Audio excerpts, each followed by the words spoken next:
¿Qué tal, amigos? Bienvenidos al canal Estoy con Robin. En esta ocasión vamos a hacer un análisis de uno de los videojuegos de lucha más complejos, Street Fighter 3 de Third Strike. Para muchas personas este es el videojuego de lucha por excelencia.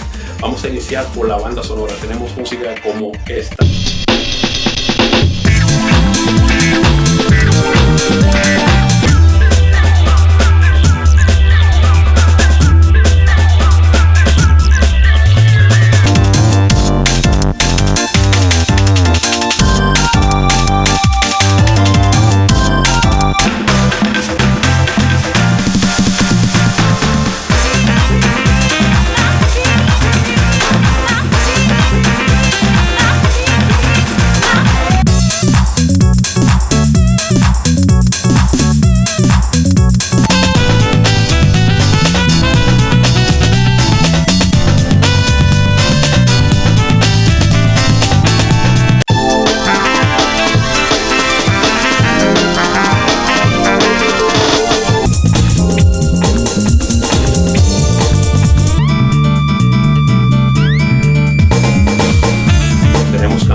Esta.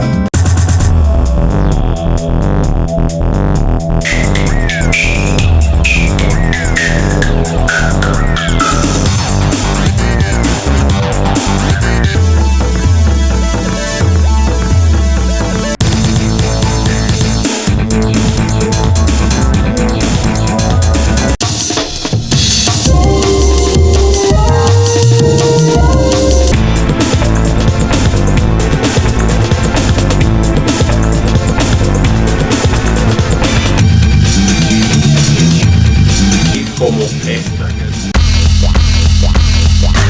One box could leave you messed up and fractured. Lock these uppercuts, they may leave you captured. May the best fighter win and win again. I'm torturing the MCs, they promise not to tell. Oh, well, yeah. Cut your life short, once you thought you was clever. It's all about the family, you stay silent forever.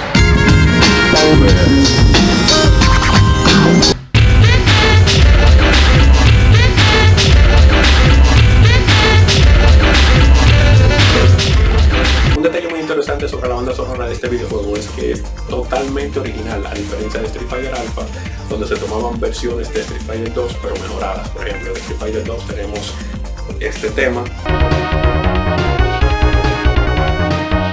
y en Street Fighter Alpha tenemos este. Como pueden ver, son muy similares, pero en este videojuego nos tienen una experiencia totalmente diferente porque Capcom decidió contratar a un rapero canadiense para darle ese ambiente urbano a este videojuego. De hecho, el ambiente que tiene este videojuego desde que inicia es totalmente diferente a todo lo que yo haya jugado anteriormente. El compositor principal de este videojuego, Hideki Okugawa, trató de darle ese toque urbano y norteamericano porque el personaje principal, el protagonista, se suponía que iba a ser un norteamericano. De hecho, al principio no iban a salir ni Ryo ni Ken. Pero algo que me llama mucho la atención sobre esta banda sonora es que cambia según avance el round. Por ejemplo, en el primer round tenemos un tema, pero en el segundo round, como aumenta la tensión, la música acelera y cambia. Es algo como esto.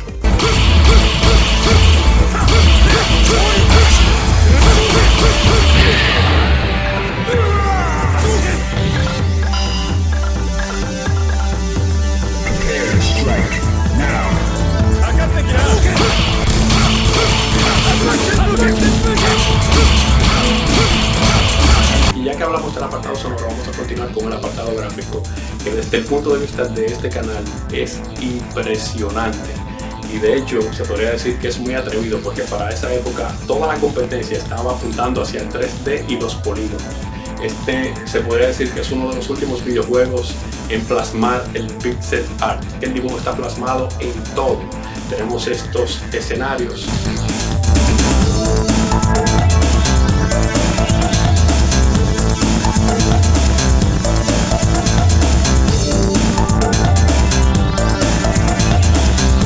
Otro elemento que me llama mucho la atención sobre el apartado artístico es que en los escenarios los planos sobresalen, o sea, si los peleadores están en medio, vas a tener un plano al frente y vas a tener varios planos detrás de ti antes de que llegues al fondo final. De hecho, algo muy interesante es que todo lo que está en el fondo interactúa con la pelea. Si hay espectadores, se quedan viendo, y si hay animales y objetos también se van moviendo dependiendo lo que pase en la pelea. Y tenemos estos movimientos en cámara lenta para que puedas apreciar los detalles del movimiento y en el dibujo. De hecho, la brisa y todo es expresado por el dibujo. Por eso es que este videojuego es tan especial en estos dos apartados. Otra parte que me llama mucho la atención sobre la parte gráfica es que desde el inicio nos están bombardeando con una introducción donde nos muestran bocetos, dibujos y toda la parte artística del videojuego. De hecho, en el menú es muy interactivo y aparte de eso es muy artístico. La composición está correctamente bien hecha, los dibujos están fenomenales. De hecho, una gran parte del aura de este videojuego es que inspira este canal. Vamos a hablar de muchas cosas de videojuegos, pero principalmente basado en la parte artística. Continuamos con el apartado más sorprendente e impactante de este videojuego, que es la jugabilidad. Es una jugabilidad extremadamente precisa, es algo increíble, sobre todo cuando se agrega un implemento que revoluciona los juegos de pelea, sobre todo para esa época, que es el parry, que consiste en lo siguiente: cuando estás en una pelea puedes cubrirte hacia atrás, pero para ejecutar el parry es totalmente contrario, vas a darle hacia adelante. Pero el detalle más importante es que solamente tienes algunos frames para ejecutar esta acción, o sea que tiene que ser extremadamente preciso. Es muy fácil de aprender, pero extremadamente difícil de dominar.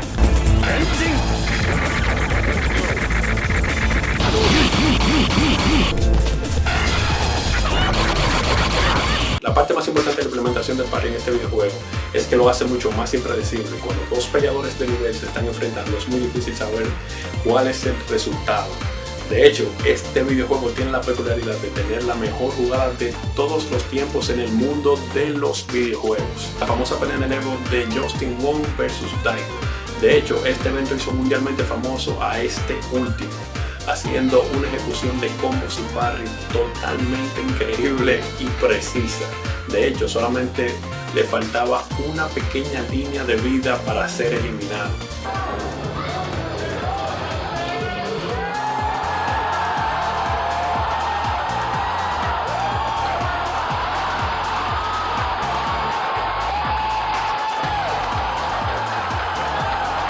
En cuanto a recepción, este videojuego tiene un tono agridulce porque la primera versión se hizo mucho de rogar. Recuerden que Street Fighter 2 fue muy exitoso y por lo tanto Capcom trató de sacarle todo el jugo a ese éxito.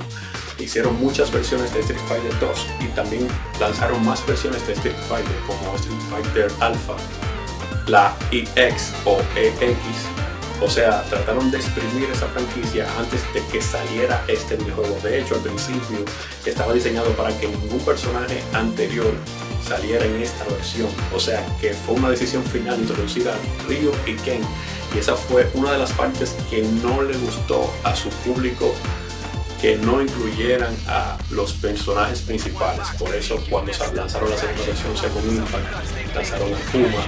Cuando lanzaron esta versión Third Strike, lanzaron a más personajes, incluyendo a Chun-Li. Un detalle a destacar es que la jugabilidad no solamente se limita al parry, sino que tiene todos los movimientos de Street Fighter 2 y Street Fighter Alpha. O sea, los movimientos EX tienen golpes sencillos, más fuertes, golpes medianos y también la combinación entre ambos. O sea, si tienes una técnica como un Hadouken, puedes hacerlo sencillo, puedes hacerlo con más velocidad, pero también puedes hacerlo en una combinación de ambas, donde la técnica se vuelve un poco más fuerte. Una parte muy divertida de este videojuego es el bonus. Recuerden que en Street Fighter 2 tenemos un bonus donde destruimos un carro. Eso vuelve a este videojuego, pero también tenemos la implementación del parry en un bonus, donde interactuamos con balones de baloncesto, impidiendo su movimiento con un parry. Desde el punto de vista de este canal, la única parte donde no sobresale este videojuego es en la elección de los personajes, porque no son tan carismáticos como los de la serie anterior o como las de las otras series.